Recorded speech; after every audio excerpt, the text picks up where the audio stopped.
Kata Nabi, kalau sholatnya ingin sempurna dimulai dari wudu. Yang pokok dalam wudu itu ada 4. Sisanya sunnah. Awas, kalau yang 4 ini tidak sempurna maka batal wudunya. 1. Faghsilu wujuhakum, basuh wajahnya. Kalau disebutkan wajah dalam bab wudu, itu tidak ada yang lain kecuali bagian tampak muka, gitu ya. Kalau yang punya jenggot, itu termasuk janggutnya di selai-selai. Sifat wudu cuma ada 3. 1, pakai keran. 2, pakai gayung. 3, air yang mengalir. Ya, seperti di sungai ada air mengalir itu nggak ada masalah. Tapi kalau menggunakan gayung atau semisalnya, Nabi itu diriwayatkan dalam hadis itu sangat menghemat air. Bahkan pernah beliau kemudian berwudu, kalau kita kemudian hitung, itu hanya sejumlah Pak, seaqua gelas Pak, cukup. Atau yang kedua, menggunakan keran ya. Kalau sekarang kita ada keran, contoh ini kerannya. Ya. Kerannya agak tinggi sedikit. Dan kita sesuaikan. Ambil airnya. Misal contoh, ghosala. Ghosala itu bukan ditumpahkan, ambil air, tumpahkan di tempat yang akan dibasuh gini. Yang telunjuk itu kemudian menghapus atau menghilangkan kotoran di sela-sela mata, contoh. Yang jempol menghilangkan kotoran di sela-sela telinga bagian belakang di sini. Ya. Kalau misalnya saya mulai ambil airnya, kemudian saya tumpahkan di sini. Yang telunjuk membersihkan di jari-jari di sini, di sela-sela mata. Yang jempol kemudian membersihkan di sela-sela di bawah telinga sini. Kemudian di selesai. 1. Tahan sebentar ya, ini praktek dulu sebentar. 2. Wa aidiakum ilal marafiq, ini yang sering keliru. Dan tangan sampai siku. Jadi saat kita mengambil air wudu, ambil airnya, tumpahkan dari sini ilal marafiq sampai ke siku ke sini. Balikan lagi ke depan. Jadi bukan kerannya dibeginikan, sikunya dibeginikan, takut, bukan. Jadi bukan siku diteruskan ke bawah. Yang tepat itu ambil airnya, kemudian basuh dari sini sampai dengan ke sikunya. Hati-hati, ini ada maknanya.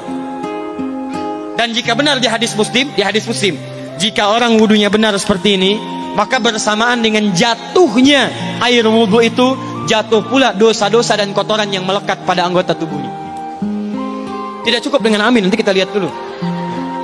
Tangan selesai pindah kemana? Bukan ke rambut, tapi kepala.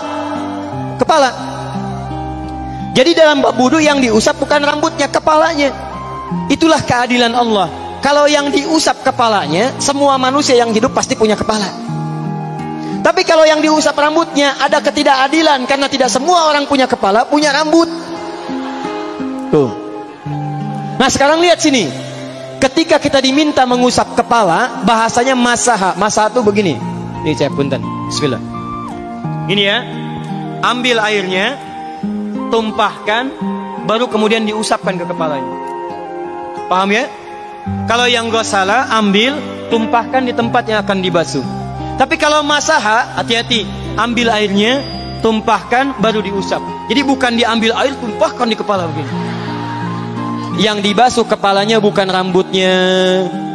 Jadi kalau ada laki-laki sudah dandan, sisiran, rapi, tiba-tiba keran dibuka, yang diusap cuma rambutnya, ulak. Itu batal wudunya. Tidak sah. Terus diulang. Terakhir kaki dibasuh sampai dengan bagian mata kakinya, dan ini tidak perlu saya terangkan karena mudah bagi kita untuk mempraktekannya. Tapi yang ingin saya jelaskan satu ini saja. Perhatikan baik-baik. Yang 4 ini wajib wudu. Tambahannya sunnah. Niat dimasukkan dalam wajibnya. Lihat sini. Kumur-kumur sunnah. Telinga sunnah. Istinsyak sunnah. Yang 4 ini wajib. Tapi terlepas dari wajib dan sunnahnya, perhatikan baik-baik. Kenapa ini disebut dengan wudu? Dan hebatnya Al-Quran mengistilahkannya dengan toharah. Toharah. Apa itu toharah? Apa itu suci? Toharah. Apa itu toharah? Suci. Apa itu suci? Toharah. Ada toharah, ada nadhafah, itu beda. Kalau nadhafah, bersih luarnya, tapi belum tentu bersih dalamnya. Bisa jadi luarnya bersih tapi dalamnya najis. Misal, hewan yang paling najis apa? Yang haram. Misal hewan tadi itu, hewan babi misalnya, misal dibersihkan, dimandikan, disisir sampai bersih. Bersih tidak? Bersih, bersih. Tapi halal tidak? Suci tidak? Tidak. Al-khinziru nadhifun walakinnahu ghairu tahir.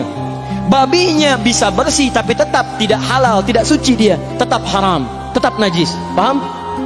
Tapi kalau bersih luarnya dan suci dalamnya, maka kalimatnya berubah dari nadhafah jadi taharah. Taharah. Orangnya disebut dengan tahir. Kalau rajin dikerjakan disebut dengan mutatahhir. Wudu dalam Quran disebut dengan taharah. Seakan-akan memberikan pesan, maaf, orang yang wudu itu bukan hanya bersih fisik luarnya saja. Jadi kalau orang wudunya bersih, bukan cuma wajahnya yang bersih. Kalau wudunya benar, bukan kotoran di tangan saja yang hilang, tapi mohon maaf, fisik dalamnya itu ikut suci.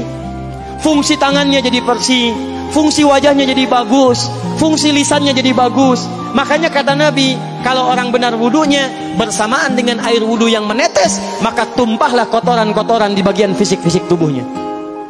Jadi kalau kita benar wudunya kumur-kumur, kukumur, masukkan keluarkan, bersamaan dengan keluarnya air itu, maka kotoran-kotoran di lisan pun ikut keluar. Tangan dibasuh, bersamaan dengan dibasuhnya tangan, fungsi tangan yang kotor-kotor itu ikut hilang. Hadis Muslim. Makanya orang yang setelah selesai wudu dia berdoa, apa wudunya? Apa doa wudunya? Asyhadu an la ilaha wa asyhadu anna Muhammadan Allahumma minat waj'alni minal, lihat sini, minal mutatahhirin, minat tawabin. Lihat. Bapak Ibu kan baru wudu, tapi kenapa doanya selesai tobat? Allahumma ja'alni minat tawabin. Ya Allah, jadikan saya termasuk orang tobat. Kita kan baru wudu, kenapa doanya baru selesai tobat?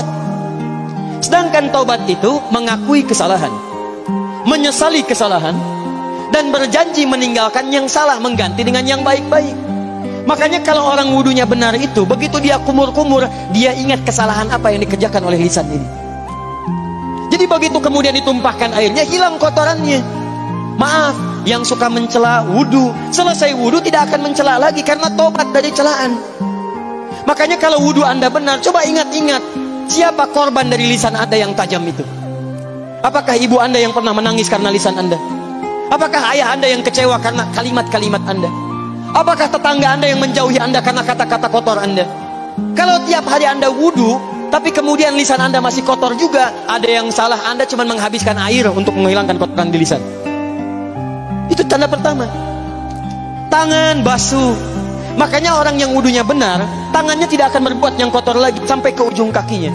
Karena itulah ibadah ini disebut dengan wudu, seakar dengan kata dau. Kata para ulama, mereka sebagian mengatakan dau artinya cahaya, dau artinya sinar, dau artinya al-husnu, baik budi pekerti. Kalau orang benar wudunya, bertambah sinar di tangannya, sinar di wajahnya, sinar di lisannya. Apa sinar itu? Di dunia sinar-sinar amaliyah kebaikan, sifat-sifat baik, di akhirat pancaran-pancaran kemuliaan.